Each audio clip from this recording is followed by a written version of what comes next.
Hare Krishna. Continuing from the second chapter of Bhagavad Gita, coming to its conclusion. As I'd mentioned last time, this is the contents of the Gita summarized. And let me read the Sanskrit as well as the purport of this very, very interesting verse.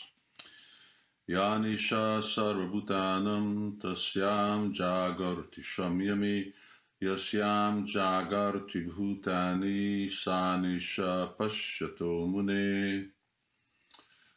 What is night for all beings is the time of awakening for the self-controlled, and the time of awakening for all beings is the night for the introspective sage. That's very nice, isn't it? I'll read it again after the purport. There are two classes of intelligent men. One is intelligent in material activities for sense gratification, and the other is introspective and awake to the cultivation of self-realization. Activities of the introspective sage or thoughtful man are night for persons materially absorbed. Materialistic persons remain asleep in such a night due to their ignorance of self-realization. The introspective sage remains alert in the night of the materialistic man. The sage feels transcendental pleasure in the gradual advancement of spiritual culture, whereas the man in materialistic activities, being asleep to self-realization, dreams of varieties of sense pleasure, feeling sometimes happy and sometimes distressed in his sleeping condition. The introspective man is always indifferent to materialistic happiness and distress. He goes on with his self-realization activities undisturbed by material reaction. And once again, the translation. What is night for all beings is the time of awakening for the self-controlled, and the time of awakening for all beings is night for the introspective sage. One of my favorite verses, and it really paints a wonderful picture.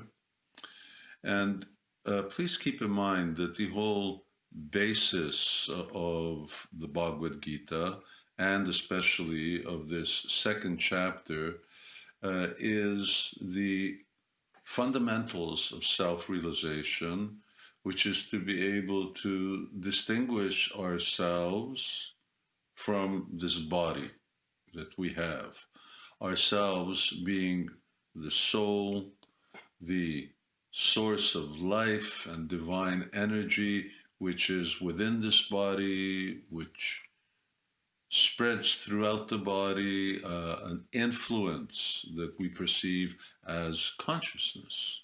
We're conscious beings. We're conscious of ourselves, we're conscious of others, of other things. And self-realization means to really come to a conclusive understanding of what is actually the soul, what's its relationship with the environment around us, what's its relationship with the source of that environment, the Supreme. And that's a process. It's a process that's called sadhan, or practice. How do we become free from this bodily identity of life? Now, in the purports described that there are two different types of intelligent people. There's the materialist, and there's the aspiring transcendentalist, or the spiritualist. And the materialist is very intelligent. We're living in a world of communication, of education, of all kinds of extraordinary achievements. But generally, for a lot of the people, if I may say the majority of the people, the bedrock of their lives is material attainment. This world is their goal. And when this world and this body are finished, then as far as they're concerned, everything is finished. But a spiritualist, a transcendentalist, sees beyond this body, sees the eternality of the spirit, and therefore this world is just a means.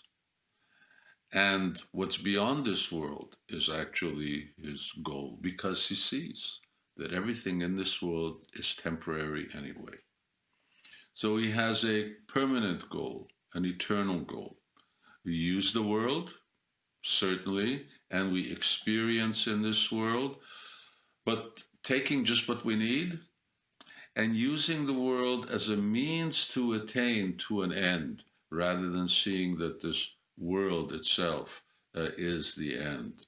And therefore, because the value system, as I mentioned, the bedrock of identity and desire for the future is so fundamentally different. Therefore, what one person sees as being night is day for the other person, and what's day for the other person is night for this one. So a materialistic person, he's happy in the pursuit of sense pleasure, in the pursuit of this world. A spiritualist, for them, that's night. He doesn't really see, why should I continually keep running after that which is temporary and which comes to an end? He, she doesn't find happiness in that. Rather, what does he find happiness in? The satisfaction that comes from spiritual development, the satisfaction that comes from coming closer and closer to the goal of full self-realization. Not just knowledge of my spiritual identity, but actually realization of my spiritual identity. So really, really different. There's a real difference between the two. And for this person, he's indifferent to the happiness of the materialist. And the materialist, now what is this yoga? What is this meditation? This is just all a waste of time. Let's do something really constructive.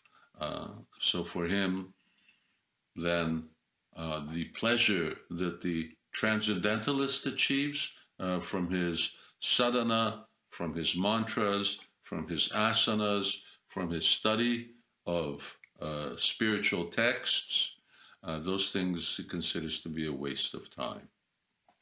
And therefore, it's hard for the two to meet.